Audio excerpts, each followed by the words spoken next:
mar en la nube. Ahí está. Bueno, me siguen hasta el momento, ¿no?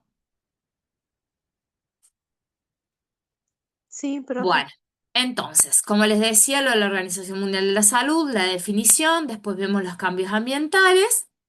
Entonces, vamos viendo todos estos cambios paulatinos, se integra este tema muy bien con la unidad 4.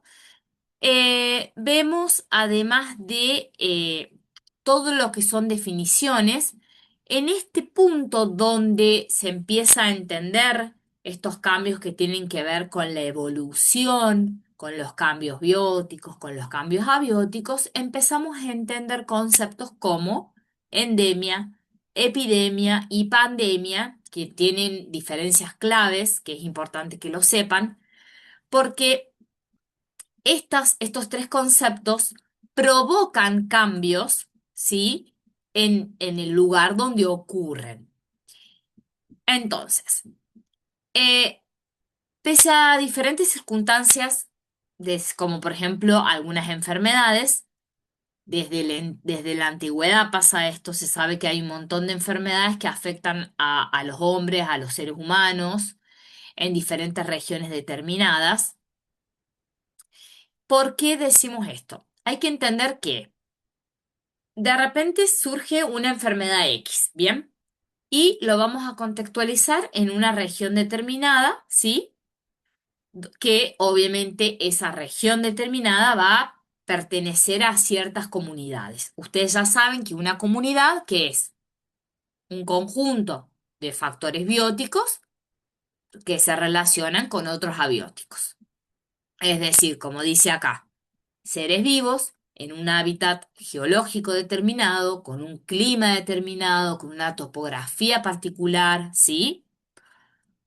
Entonces, cada área donde está desarrollada esta comunidad tiene una especificidad determinada. Y es fácil predecir si una determinada enfermedad puede estar presente o ausente. ¿Por qué? Esto se lo conoce como la epidemiología del paisaje, dice, siendo común referirse a enfermedades propias de sabanas, de montañas, de desiertos. ¿A qué va de esto? Va que cuando uno entiende estas enfermedades son conocidas como endémicas, ¿sí? ¿Por qué? Porque una endemia es una enfermedad que se la encuentra siempre en una región determinada, en un número de casos más o menos constantes, ¿sí? Bajo determinadas circunstancias puede aumentar su incidencia y llamarse una epidemia. Pausa acá. Esto quiere decir que una endemia, que es una enfermedad característica de una región determinada, a eso se lo llama endemia. Hay endemias que son, por ejemplo, por decir así, típicas de África, ¿sí? Entonces, son esas enfermedades típicas en regiones determinadas. Simplemente ese es el concepto de endemia. Cuando bajo determinadas circunstancias esta endemia aumenta su incidencia, es decir, se supera el número de casos que actualmente hay, a eso se lo llama epidemia. ¿Bien? Como algunas enfermedades infecciosas, etcétera. Ahora, cuando además de multiplicarse el número de casos, esta enfermedad sale de la región y se va y se esparce a otros países, ahí estamos hablando de pandemia. ¿Quedan claros estos tres conceptos? Dedo así pum para Sí, arriba. sí. Perfecto, perfecto. Bien, vamos a ver acá ejemplitos, ¿sí? Entonces, endemia es la enfermedad que se presenta en forma constante en una región determinada, en una zona limitada en un tiempo ilimitado. ¿Qué quiere decir? Que es natural, supongamos, que en Argentina haya dengue o gripe. Son endemias, son enfermedades habituales, constantes, con un número de casos más o menos estable, ¿sí? Y se representan tasas de prevalencia elevada. La epidemia entonces son casos que se exceden a la incidencia normal, es limitado en el tiempo y el lugar, es decir, esto, cuando ya es epidemia, hablamos que esta enfermedad supera los números de casos normales, pero en un tiempo limitado y lugar, ¿sí? No es que se vuelve constante, es limitado, es en un momento justo como fue la pandemia de la gripe, ¿sí? Que tuvo. eh, En ese caso, en realidad fue una pandemia, porque obviamente llegó a otros países, pero si la gripe, por ejemplo, el COVID hubiera sido solo en Argentina, y hubiera sido en el año 2025 durante 3 meses, hubiera sido una epidemia nada más. ¿Bien? Entonces, ahí está la diferencia entre epidemia y pandemia, que también, obviamente, la pandemia también es limitado en el tiempo, solamente que es ilimitado en la zona porque se expande. Bien, vamos hasta ahí. Bien, acá chicos, tema importante para ustedes que van a ser profesionales de la seguridad y higiene. Tener en cuenta que ustedes van a lidiar diariamente con agentes patógenos de tres tipos, ¿sí? Físicos, químicos y biológicos. Esto es muy importante en primer año que lo vayan entendiendo por qué. Porque de repente está bueno pensar que cuando se reciban quizás digan, bueno, a ver, a mí me interesaría volverme experto en seguridad e higiene frente a agentes físicos o químicos o biológicos. Entonces van buscando una línea de trabajo y se van poniendo esa meta de especializarse en un área. Es decir, ustedes no tienen que hacer todo. Yo siempre les cuento y les voy anexando la teoría a la vida real. Entonces vayan siempre repensando estas cosas, ¿sí? ¿A qué se van a dedicar? Por ejemplo, ¿alguno de ustedes preferirá trabajar en hospitales? Obviamente que a veces las oportunidades eh, son inherentes, digo, uno consigue un trabajo en tal lugar y bueno, va y lo hace. Pero si yo tengo la visión y tengo la formación y quiero hacer algo más específico, puedo hacerlo. Bien, si hablamos de agentes físicos, lo primero que tenemos que tener acá es que uno de los agentes físicos más dañinos con los que van a lidiar son las radiaciones, todo lo que tiene que ver con la parte radiactiva. Acá, chicos, amplio también, ¿sí? Tengan en cuenta que radiaciones se manejan tanto en hospitales, en centros de oncología, todo lo que es radioterapia, en fábricas donde manejen obviamente compuestos reactivos, ¿sí? Entonces acá también sepan ir viendo, investigando, entendiendo. Bien. Los elementos reactivos existen en la corteza terrestre y son particularmente dañinos, por ejemplo, para los mineros que los extraen, como es el caso del uranio. Son ejemplos, son detalles que ustedes tienen que ir manejando. Otra cosa muy importante acá en los agentes físicos es por qué la radiación produce daño. La mayoría, chicos, de las radiaciones que tienen que ver con esto de un agente físico, lo que hace es dañar muchas veces el material genético, ¿sí? de los seres vivos.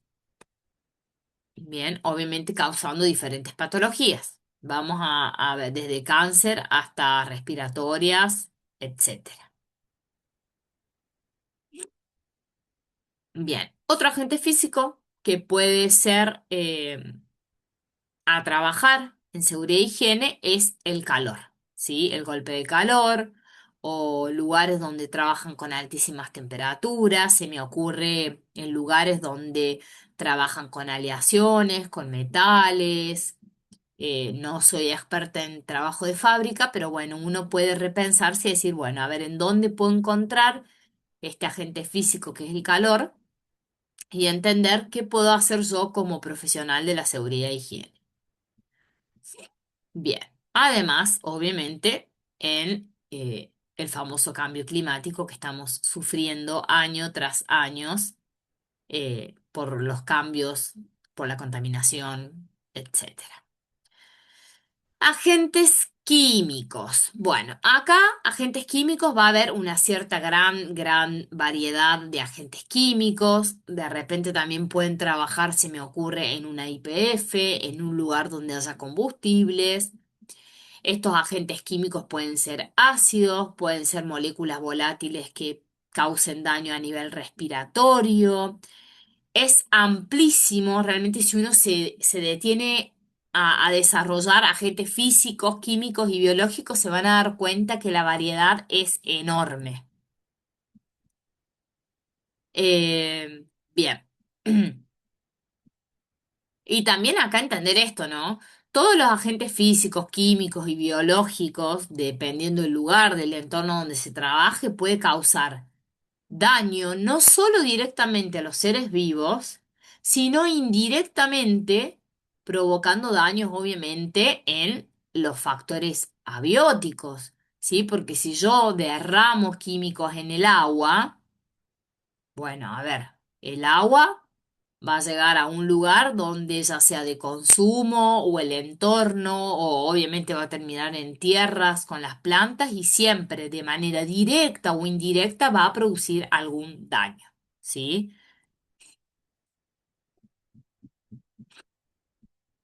Bien. Bueno, temas a desarrollar cuando uno entiende y va entendiendo estas cosas. Hay conceptos como la zoonosis, la antropozoonosis, donde son esas enfermedades que ocurren en los animales de manera general. Entonces, una zoonosis son enfermedades típicas que ocurren en los animales. Algunas de estas, en determinadas circunstancias, son transmitidas de los animales al hombre, como fue, por ejemplo, el caso de COVID, o al menos del primer caso de COVID. Que también, como lo dije anteriormente, si bien esto es zoonosis y no por contaminación de agentes como el que vimos hace un rato, el daño puede ser ocasionado de forma directa o indirecta. Y acá, cuando mencionamos la zoonosis, particularmente el agente que causa este daño es un agente biológico, ¿sí? Que el agente biológico se lo va a denominar vector, ¿sí? Es ese agente que va a transmitir a otro el patógeno de un organismo enfermo a uno sano, ¿sí? Generalmente, en la zoonosis los vectores son los artrópodos, que en su mayoría son insectos hematófagos, que pican tanto a los hombres como a los animales, ya estén sanos o enfermos. El mosquito, obviamente, es uno de estos animalitos vectores. Bien, acá podemos ver un esquema, cómo se lleva a cabo la transmisión, ¿sí? Generalmente tenemos animales enfermos y los vectores me llevan al organismo sano, al ser humano, ya sea por proximidad cercana a los animales, por consumo de leche y se contagia del patógeno. Bueno, esto acá es importante destacar que en general la distribución de los agentes patógenos en los ambientes naturales es independiente del hombre. Muchas especies constituyen reservorios naturales de patógenos. A ver, chicos, patógenos hay siempre en todos lados. Si no es que em, por eso ahí introducimos el concepto de reservorio, que se considera el organismo animal o vegetal dentro del cual el agente patógeno completa su ciclo de vida y no necesariamente pasa directamente al hospedador, sino que puede ser liberado al medio. ¿Sí? Y como dice ahí, generalmente los animales y los vegetales que son reservorios de estos patógenos no sufren ninguna enfermedad. Bien. Acá muy importante, ¿pueden las enfermedades considerarse como factores importantes en la evolución biológica? Y dice que si bien la regulación de las poblaciones en la naturaleza es un tema controversial, en la ecología en general se acepta que sobre las poblaciones de los animales las enfermedades sí ejercen efectos reguladores, ¿sí? Porque ya lo vimos, ya lo vivimos. ¿La pandemia fue un efecto regulador? Sí. Eliminó a un montón de seres humanos. Entonces, eso causa un cambio poblacional y de repente hoy quizás el daño que produjo, la dimensión del daño, podemos decir que quizás hoy no se nota, pero no sabemos de acá a unos años. ¿Bien? Perfecto. Bueno, estos son temas, chicos, para que los sigan leyendo, son más temas de apoyo para que ustedes vayan entendiendo un poco, por ejemplo, la relación que hay con las enfermedades ambientales y la pobreza, las patologías, todo lo que tiene que ver con la carencia de agua, la carencia de higiene, sí, todo va a repercutir. De hecho, por ejemplo, está clarísimo que en las poblaciones más pobres se puede ver cómo hay un montón de tipos de muertes por enfermedades parasitarias e infecciosas, en especial en los países subdesarrollados. Acá otra vez, la Organización Mundial de la Salud, ¿sí?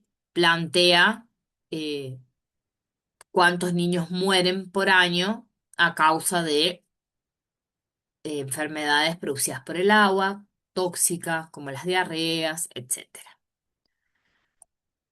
Bueno, esto ya lo sabemos, chicos. Hay malnutrición, hay un montón de problemas en el mundo que tienen que ver, obviamente, con el estado cultural, la higiene, la calidad de la población.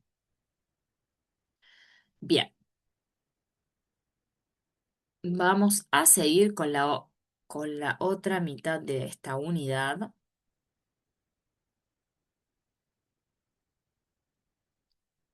que tiene que ver con el cambio climático. Bien, a ver si se ve bien ahí. Perfecto.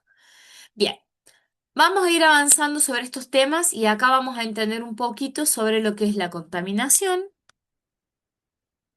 y la definimos de alguna manera que a la contaminación es todo aquello que va a perturbar, que va a desequilibrar el medio ambiente. Y obviamente, de la mano del daño al medio ambiente, hay problemas que perjudican a los seres vivos, ¿sí? Seres vivos, ya sean plantas, animales o seres humanos. ¿Bien?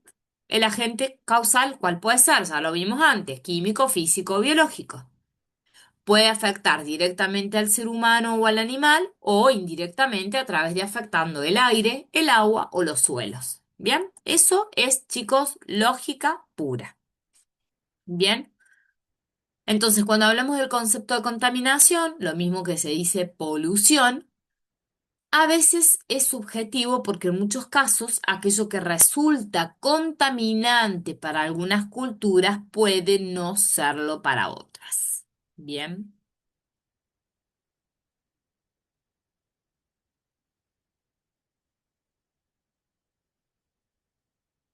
bien. En términos generales, en todas las sociedades existen problemas ambientales. Bien. ¿Cómo está relacionado esto? La contaminación está muy relacionada con el flujo de energía y la circulación de la materia en los ecosistemas. Es decir, todos los cambios, recuerden, que se producen tanto a nivel biótico y abiótico, va a producir un cambio dependiendo en dónde estoy, en qué ecosistema, en qué comunidad. Y el flujo de energía se refiere a, no es lo mismo, em, supongamos, que haya un cambio ambiental en el desierto respecto a una planta que no se consume, por ejemplo, que un cambio ambiental donde se reduce, no sé, una planta en un lugar donde se producen animales de granja y ahí obviamente va a afectar a esa población. Y en cambio en el desierto no va a haber ninguna afección. Entonces, siempre tienen que tener en cuenta que el cambio que ocurra va a depender del flujo de energía y de la circulación de la materia que haya en los ecosistemas, ¿sí? Determinados. Bien, esto es exactamente lo mismo. Bueno, acá menciona Margalef que la contaminación, según él, es una enfermedad del transporte, es una utilización incompleta de alimentos, de otros materiales y de también de energía, digamos. ¿A qué le llama contaminación? Bien.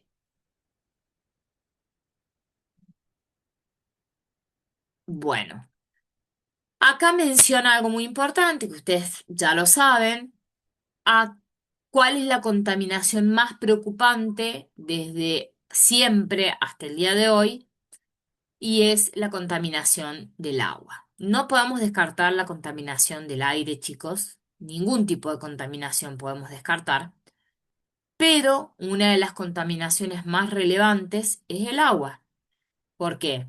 Primero porque afecta el suelo, por ende afecta a las plantas, por ende afecta a los seres humanos y a todos los animales que beben esa agua. Entonces, empezando por el agua, es una de las contaminaciones más preocupantes de todos los tiempos. ¿Sí? Bueno. Acá esto es anexos, chicos, para que lo lean, cómo tiene que ver con los problemas sociales, de la contaminación, cómo lidiamos desde hace muchos años con la contaminación del agua, la relación que tiene la sociedad a la contaminación.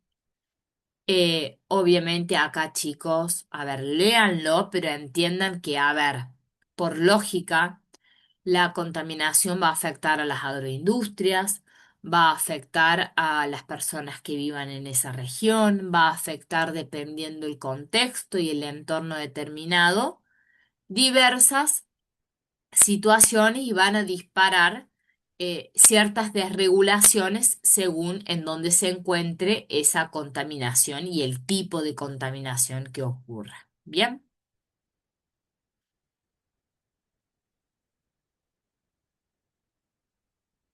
bueno, esto es todo más de lo mismo, les recomiendo que lo lean. No quiero que se aburran demasiado porque en verdad es todo para leerlo tranquilos. Y a lo que quería ir es a esto, para cerrar el tema de hoy, que no se vayan sin saber esto, que todos desde siempre saben que el cambio climático, el efecto invernadero son temas que en especial todos los que hacen ecología o los que se dedican específicamente al medio ambiente, eh, están todo el tiempo relacionándose con estos conceptos, ¿sí? ¿Por qué? Porque, como vimos en su momento en la unidad 4 cuando planteamos esto de la desregulación de las poblaciones, de cómo afectan los cambios bióticos y abióticos a la regulación poblacional, sabemos que todos los ecosistemas, ¿sí?, tienden a mantenerse en un equilibrio dinámico. Esto quiere decir que vieron ese equilibrio entre la mortalidad, la natalidad de las plantas, de los animales, todo tiende a un equilibrio dinámico, ¿sí? Estas perturbaciones que ocurren son menores. De repente, a ver, nosotros vivimos en una región, hay cierto grado de contaminación, hay cierto, siempre, a ver, estamos, no es que vivimos en una esfera perfecta. Pero estas perturbaciones suelen ser de menor grado, donde son compensadas automáticamente, ¿sí? Entonces se observa que el estado está estable en la presencia y en el tamaño de las poblaciones, también en el entorno físico y químico que las contiene, digamos, esto es estable. A veces suele suceder que la actividad de la población humana origina cambios que llevan a mayor inestabilidad y aumento del flujo de energía, ¿sí? Cuando tenemos, no sé, en vez de tener un equilibrio dinámico donde todas las perturbaciones más o menos se mantienen sin provocar grandes daños, no sé, de repente en el mismo ecosistema me clavé tres fábricas que empiezan a usar combustibles o empiezan a afectar, como dice acá, a haber más industrias de transporte, de calefacción, de refrigeración. Bueno, obviamente ahí vamos a tener con estas actividades de la población humana mayores perjuicios, ¿sí? Y obviamente todo esto origina calentamiento global del planeta, ¿sí? Por ende, el sistema climático del planeta depende de muchos factores íntimamente entrelazados, ¿sí? No podemos decir que el cambio climático es ocurrido por tal cosa, ¿sí? Son un montón de factores que van sumando, que van dañando y que van causando el cambio climático. Uno de los elementos más importantes es el balance energético entre la energía recibida del Sol y la irradiada de vuelta al espacio, ya que en ausencia de la atmósfera la temperatura promedio de la Tierra debería ser de -16 grados. Pero la temperatura promedio real cambia debido a los gases de las atmósferas que absorben la radiación, ¿sí? Entonces, acá esto de tener en cuenta las temperaturas, los gases, tenemos el famoso efecto de gases invernadero, ¿sí? El GAY, gases de efecto invernadero, que son metano, el ozono, clorofluorocarbonos, etcétera. ¿Qué pasa con esto del efecto invernadero y el daño de la temperatura y los gases? Es que todos estos gases se van liberando a la atmósfera por procesos naturales, pero las actividades humanas están influyendo en esta velocidad de la liberación. Se está liberando más de lo que se debería liberar. Entonces, obviamente produce un daño que se va volviendo irreversible. Ahí vemos el dibujito y cómo el efecto invernadero tiene que ver con el exceso de esos gases que no alcanzan. Ahí quiero leerles esto. De la radiación solar llega a la atmósfera, el 25% es reflejado y el otro 25% es absorbido, ¿sí? Entonces, la Tierra emite radiación de onda larga, de la cual, parte de la cual sale de la atmósfera y parte es reflejada por los gases del efecto invernadero, ¿sí? Entonces, por ejemplo, el dióxido de carbono en los últimos años ha tenido un gran aumento y es el gas que más impacto tiene en el cambio climático.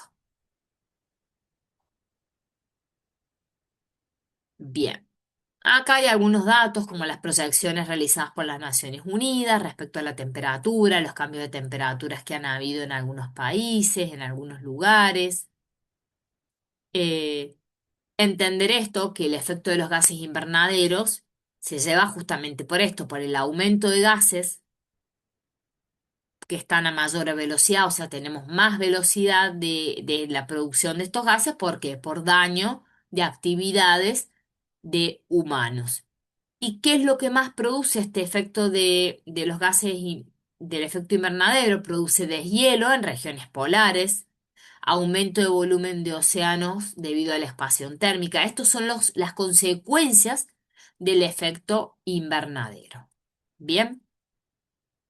Y acá mencionamos al protocolo de Kioto, que es donde eh, se tiene en cuenta el cambio climático, que concerta reuniones que culminaron en un protocolo que al momento dice que no entró en vigor hasta el año 2005. Esto tendríamos que ver actualizado y otros protocolos respecto a cómo se entiende el efecto invernadero, ¿sí?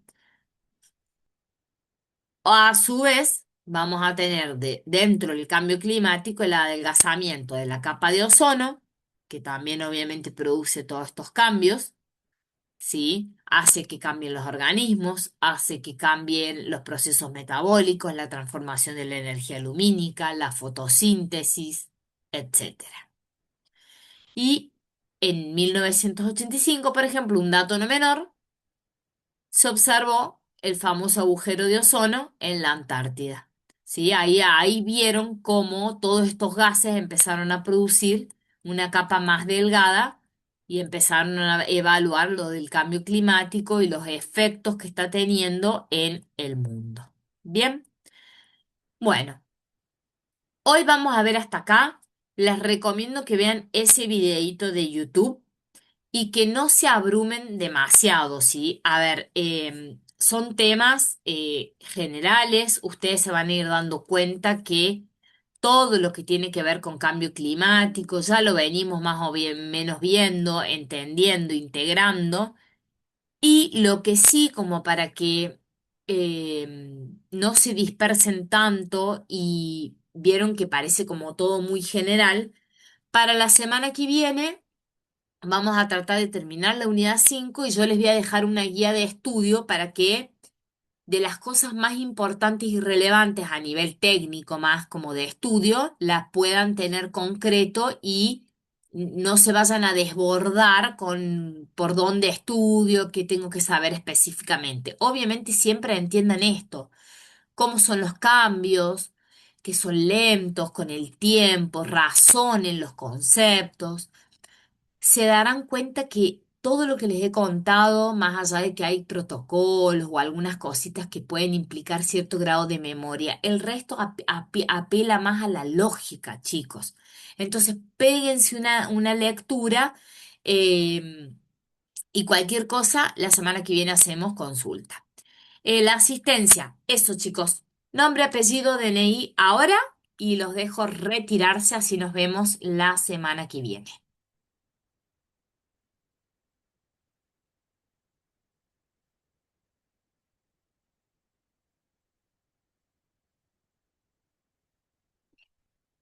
Muy bien, chicos, perfecto. Los que van dejando se pueden retirar. Que tengan hermosa jornada y muy feliz lunes para todos. Gracias, Fe. Chao. Chao, que anden bien. Gracias, profe. Gracias, No, por profe. Gracias, favor, profe, a igualmente. ustedes. Tenga buen Chao. fin de semana. Buena semana, chicos.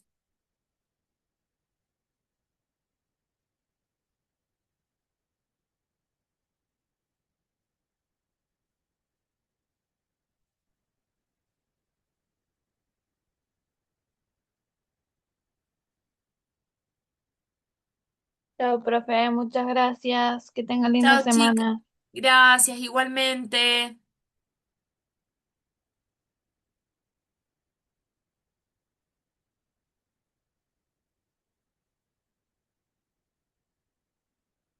No, profe, que ande bien. Chao, chicos. Mucha suerte, que anden muy bien.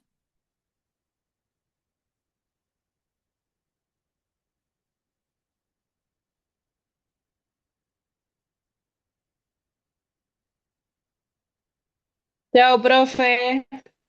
Chao, chao.